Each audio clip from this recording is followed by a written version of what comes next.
ನಮ್ಮ ರಾಜ್ಯದ ಸಂವಿಧಾನದ ಹೆಡ್ ಆಗಿರ್ತಕ್ಕಂಥ ಸಂವಿಧಾನದ ಮುಖ್ಯಸ್ಥರಾಗಿರ್ತಕ್ಕಂಥ ಗವರ್ನರ್ ಅವರು ಜಂಟಿ ಅಧಿವೇಶನವನ್ನ ಉದ್ದೇಶಿಸಿ ಕೆಲವು ಶಬ್ದಗಳಲ್ಲಿ ತಮ್ಮ ಭಾಷಣವನ್ನು ಮುಗಿಸಿ ಮತ್ತೆ ವಾಪಸ್ ಲೋಕಭವನಕ್ಕೆ ತೆರಳಿದ್ದಾರೆ. ಗವರ್ನರ್ ಅವರ ಈ ನಡೆಯನ್ನ ಭಾರತೀಯ ಜನತಾ ಪಾರ್ಟಿಯ ನಾವೆಲ್ಲರೂ ಕೂಡ ಸ್ವಾಗತವನ್ನ ಮಾಡ್ತೇವೆ. ಕಾರಣ ಏನು ಅಂತ ಹೇಳಿದ್ರೆ, ಏನು ಜಂಟಿ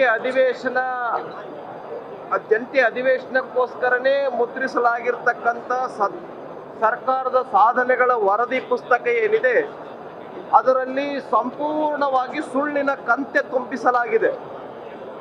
ಅದನ್ನ ಗವರ್ನರ್ ಅವರು ಓದಬೇಕು, ಈ ಸರ್ಕಾರಕ್ಕೆ ಒಂದು ಕಿರೀಟವನ್ನ ತಂದುಕೊಡ್ಬೇಕು ಅಂತ ಹೇಳಿ ಏನು ಸರ್ಕಾರ ಉದ್ದೇಶಿಸಿತ್ತು, ಗವರ್ನರ್ ಅವರು ಆ ಒಂದು ಸಂಪೂರ್ಣ ವರದಿಯನ್ನ ಓದೋದಕ್ಕೆ ಹೋಗಿಲ್ಲ. ಈ ಸರ್ಕಾರದ ನಡೆಯನ್ನ ಅರ್ಥ ಮಾಡಿಕೊಂಡು ಗವರ್ನರ್ ಅವರು ತಮ್ಮ ಸ್ವತಂತ್ರವಾಗಿರ್ತಕ್ಕಂಥ ನಿರ್ಧಾರವನ್ನ ತೆಗೆದುಕೊಂಡಿದ್ದಾರೆ. ನಾನು ಆತ್ಮೀಯವಾಗಿರ್ತಕ್ಕಂಥ ಸ್ವಾಗತವನ್ನು ಬಯಸ್ತೇನೆ. 4-5 ಅಂಶಗಳನ್ನು ಹೇಳೋದಕ್ಕೆ ಬಯಸ್ತೇನೆ. ಸ್ವತಃ ಮುಖ್ಯಮಂತ್ರಿಗಳೇ ನಮ್ಮ ಕರ್ನಾಟಕ ರಾಜ್ಯದ ಪೊಲೀಸ್ ವ್ಯವಸ್ಥೆ ಸಂಪೂರ್ಣವಾಗಿ ವಿಫಲ ಆಗಿದೆ ಅಂತ ಹೇಳಿದ್ದಾರೆ. ಆದರೆ ಆ ಪೊಲೀಸ್ ವ್ಯವಸ್ಥೆ ವಿಫಲ ಆಗಿರ್ತಕ್ಕಂಥದ್ದು ಈ ಪುಸ್ತಕದಲ್ಲಿಲ್ಲ.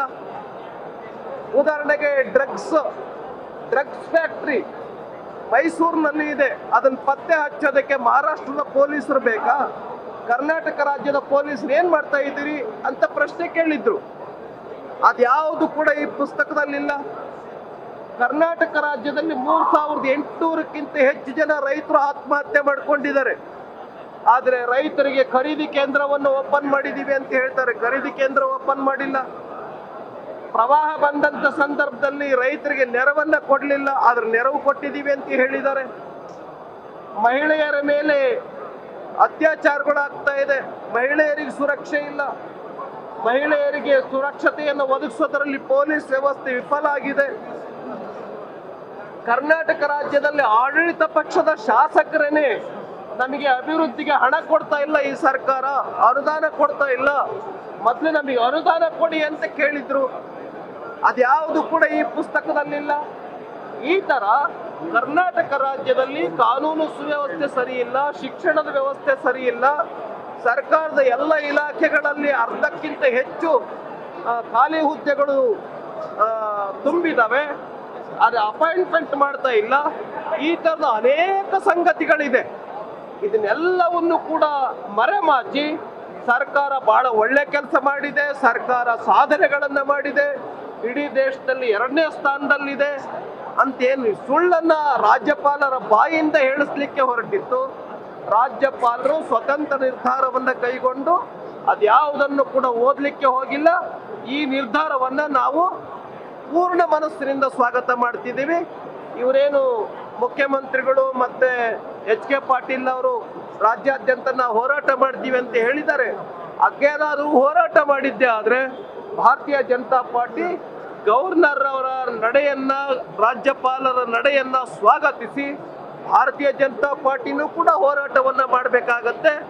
ಸಂವಿಧಾನವನ್ನ ಹತ್ತಿಕ್ಕತಕ್ಕಂಥ, ಪ್ರಜಾಪ್ರಭುತ್ವ ಹತ್ತಿಕ್ಕತಕ್ಕಂಥ ರಾಜ್ಯಪಾಲರಿಗೆ ಒಂದ್ ರೀತಿ ಗೆರ ಮಾಡಕ್ಕೆ ಏನು ಹೋಗಿದ್ರು ಶಾಸಕರು, ಅನೇಕರು ಕಾಂಗ್ರೆಸ್ ಪಕ್ಷದ ಶಾಸಕರು.